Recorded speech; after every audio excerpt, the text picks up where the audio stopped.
Antigamente, né, existia a hierarquia das irmandades, a separação das irmandades dos negros e dos brancos. As irmandades eram de acordo com a classe social de seus membros. Então havia essa hierarquia. Então conservou-se a tradição até hoje. Nas procissões eles seguem uma hierarquia.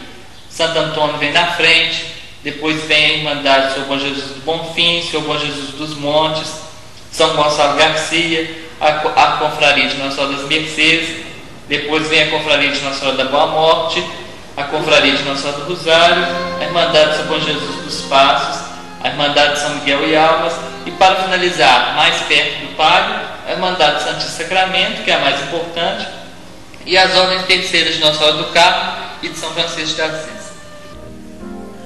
No século XVIII, os pretos não ousavam levantar os olhos ou responder com um tom mais alto a seus senhores, nem ainda a qualquer outro branco. Os pardos tinham por grande honra quando algum branco se servia deles, e louvava e elogiava o seu serviço. O universo religioso do africano inserido na sociedade brasileira foi marcado por inúmeras tensões e contradições. Aqui não havia mais família, relação de parentesco, nem liberdade. A mais famosa entre as inúmeras irmandades de pretos foi a do Rosário. Essas associações, além das atividades religiosas, também exerciam atribuições de caráter social como ajuda aos necessitados, assistência aos doentes, visita aos prisioneiros, concessão de dotes, proteção contra os maltratos de seus senhores e ajuda para a compra da carta de alforria. Uma das atribuições mais lembradas nos capítulos dos estatutos ou compromissos da Irmandade dos Pretos referia-se à garantia de um enterro para os escravos, frequentemente abandonados por seus senhores nas portas das igrejas ou nas praias para que fossem levados pela maré da tarde. A construção de prédios bem equipados e ornamentados revela a importância das igrejas para os negros, enquanto símbolo de prestígio e espaço de vivência religiosa e social. O ingresso nas irmandades representava para os negros reconhecimento social, possibilidade de contatos e uma tentativa de contornar os preconceitos sociais e raciais. O próprio negro, ele sentia-se mais gente dentro de uma irmandade. Se ele pertencia a uma irmandade, ele era alguém. Ele tinha um lugar social. Ele tinha um lugar na procissão, onde ele se encaixava. E através também das suas festas, dos seus festejos, ele tinha um pouco de alegria, um pouco de ser gente, né, no meio da sociedade. Associando-se nas irmandades, os negros buscavam alcançar uma condição semelhante à das irmandades brancas, construindo seus templos e realizando cerimônias de igual aparato. De uma certa forma, isto atenuava a tensão entre brancos e negros, desencorajava as revoltas ou pelo menos a adesão a elas. Escravos, crioulos, forros e pardos encontravam nas irmandades seu veículo social adequado, seu organismo de classe. No seio destas corporações, eles lutaram por seus interesses, suas aspirações e anseios. Uma espécie de quilombo legalizado.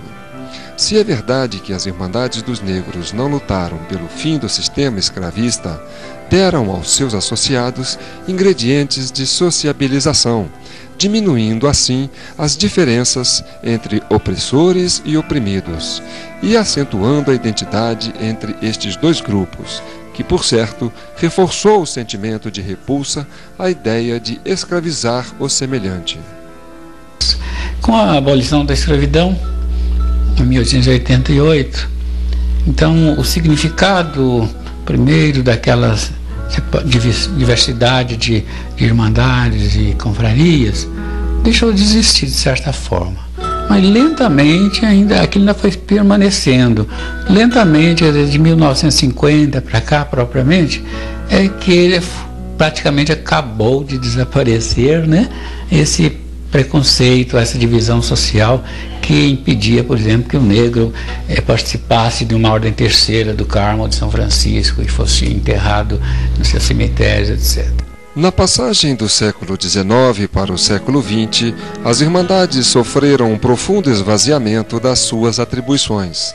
Muitas foram extintas e substituídas por novas associações leigas, porém tendo sua direção diretamente subordinada ao vigário, que estatutariamente faz parte da diretoria e de fato tem sob seu controle as decisões concernentes à entidade. Em São João del Rei, as Irmandades têm autonomia para gerenciar seus patrimônios.